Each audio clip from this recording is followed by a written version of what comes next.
Hello दोस्तों, आज हम तुलसी भगवती के बारे में जानेंगे। एक बार देवराज इंद्र देवगुरु बृहस्पति के साथ भगवान शिव का दर्शन करने कैलाश गए।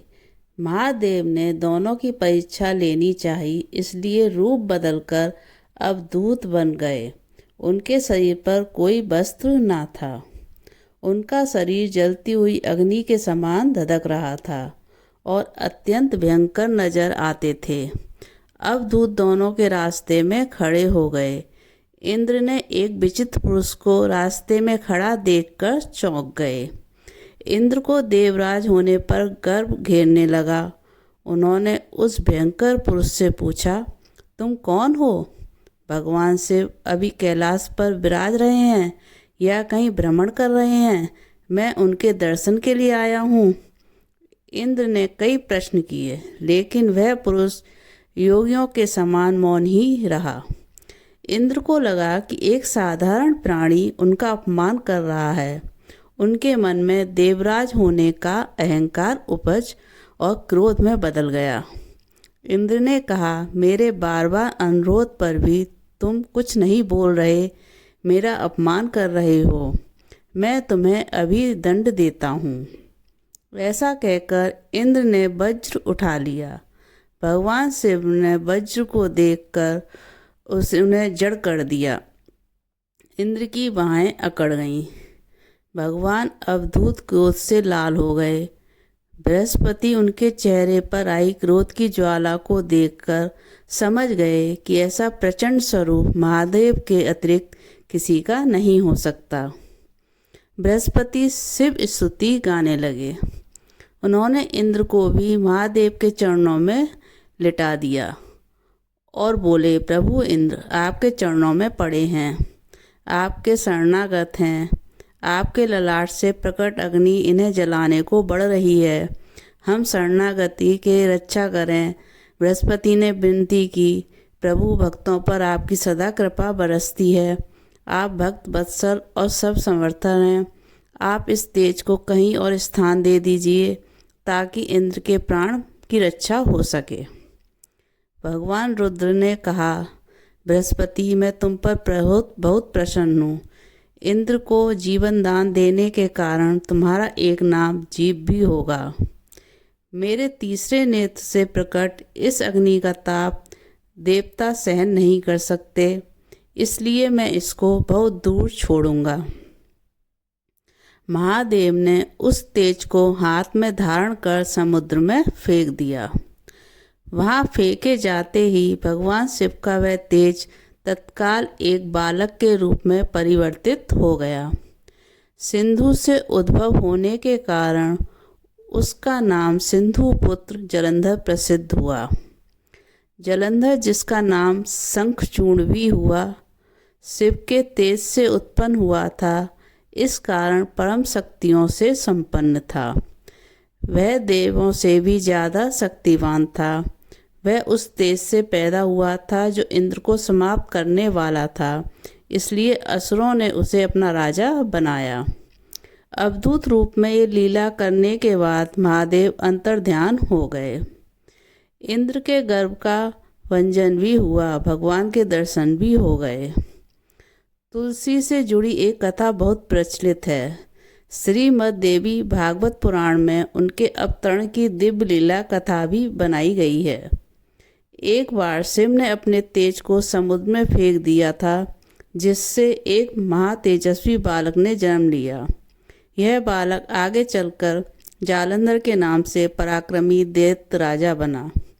इसकी राजधानी का नाम जालंधर नगरी था। दैत्यराज कालनेमी की कन्या वृंदा का विवाह जालंधर से हुआ। जालंधर महाराक्षस था।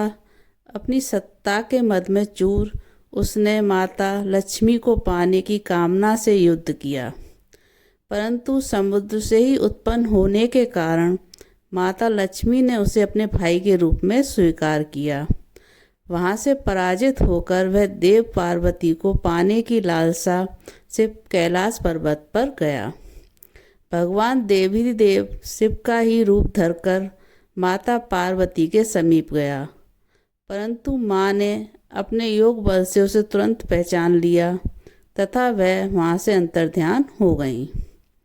देवी पार्वती ने क्रुद्ध होकर सारा वृत्तांत भगवान शिव को सुनाया। जालंधर की पत्नी वृंदा अत्यंत पतिव्रता स्त्री थी।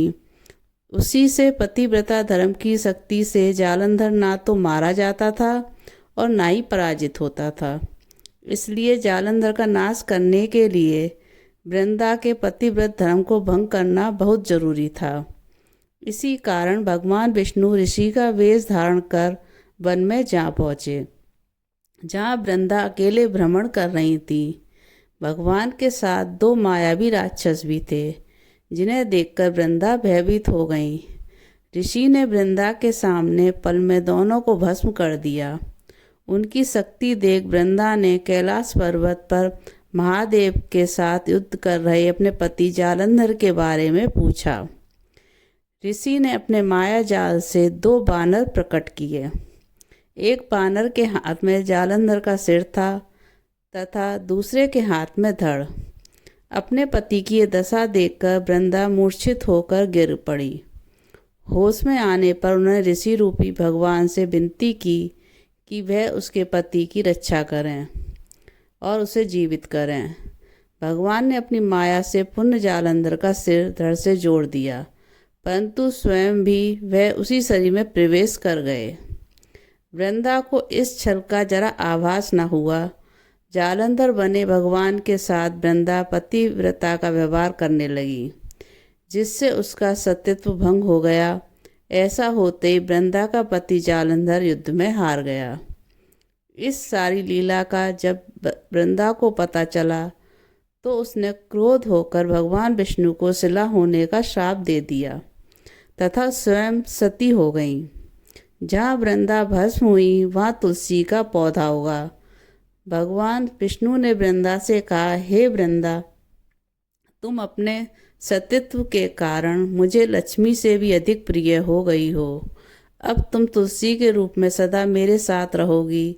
जो मनुष्य भी मेरे शालिग्राम रूप के साथ तुलसी का विवाह करेगा, उसे इस लोक और परलोक में विपुल यश प्राप्त होगा। जिस घर में तुलसी होती है वहाँ यम के दूत भी असमय नहीं जा सकते। गंगा व नर्मदा के जल में स्नान तथा तुलसी का पूजन बराबर माना जाता है, चाहे मनुष्य कितना भी पापी क्यों न हो।